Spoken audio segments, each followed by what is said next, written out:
ceux qui donnent un peu de rêve, un peu d'imagination, même si de temps en temps on dit que l'équipe est trop défensive et qu'elle ne marque pas assez de buts. Mais notre but, c'est que cette équipe soit la vôtre, de plus en plus. Que vous ayez l'impression, même si vous n'aimez pas le football, mais ça arrive, c'est pas grave, ne vous inquiétez pas, je m'en remettrai, que quand l'équipe emmène nos couleurs dans différentes parties de notre nation ou ailleurs, on ait envie de se dire, ben finalement, c'est pas si antipathique que ça. La raison de l'exposition que vous avez peut-être visité au pas de course, et je m'en excuse, c'est notre programme préféré, qui nous fait toujours d'avoir des programmes, parce que sinon, on dit que c'est pas une minute, c'est pas bon, et qu'il faut aller dans un autre restaurant. Très bon sur la métropole. Oui, j'en connais un ou deux. Il y en a où on en parlera après, mais est-ce qu'on va faire la pub tout de suite? Non. On fera pub après. Non, qu'est-ce que tu m'as coupé? J'ai foutu là. Cette exposition a été un moyen de montrer aux jeunes, aux moins jeunes et à ceux qui ne connaissaient pas Luchin ou ceux qui n'avaient pas une envie spéciale de voir du foot, qu'on pouvait, en cassant les murs, ouvrir des esprits. Voilà. Et je crois que c'est grâce à ces grands challenges qu'aujourd'hui on a d'une part la chance de vous avoir, et si, à moins que vous ayez vraiment trouvé cet endroit épouvantable et que cette exposition ne vous ait pas plu, n'oubliez pas de revenir. Voilà. Et Pascal, je voudrais vraiment te remercier parce que tu es un grand défendeur des valeurs métropolitaines. Ça fait 15 ans que je suis arrivé. Je crois que c'est un des premiers coups de téléphone que j'ai reçus d'encouragement. Lorsqu'on a eu des réflexions sur l'avenir du club, le premier coup de téléphone est aussi venu de Pascal. Et je crois que cette fidélité-là, vous pouvez lui rendre hommage parce que c'est quelqu'un qui aime ça. Luchin 2020. En 2020, pourquoi? Parce que ça marche bien, Luchin 2020, c'est facile mémotiquement de s'en souvenir. Et qu'est-ce qu'on peut faire dans l'endroit que nous trouvons bien? Comment on peut le développer et comment on peut le développer avec les entreprises de la région. Car on comprend que le sponsoring, participer à un club de foot, ça peut être quelque chose qui peut avoir un certain nombre de limites. Mais investir dans le futur, investir dans l'avenir, réfléchir à la manière de penser à ce que sera la France des années 2020, de ce que seront les endroits où il y aura du développement économique et durable.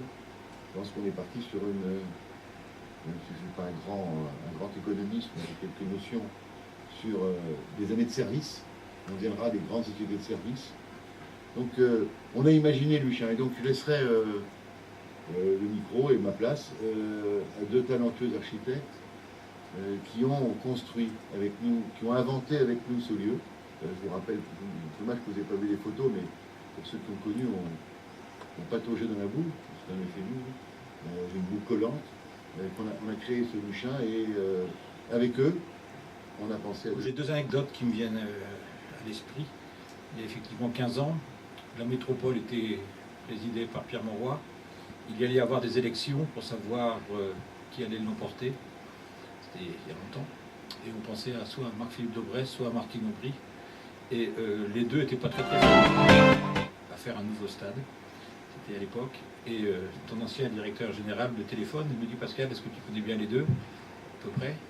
Est-ce que tu peux faire quelque chose? Et j'ai un grand poster dans mon bureau où il y a 4 têtes. Il y avait à l'époque Philippe Vasseur qui était le président du réseau Alliance. Moi-même, j'étais déjà président de Gagnant, tu vois, c'est pas hier. Bruno Bonduel qui était pour la Chambre de commerce. Et le dernier, c'est Jean-François Tilleul qui était pour le comité Grand Lille. Et il y a une boule à facettes.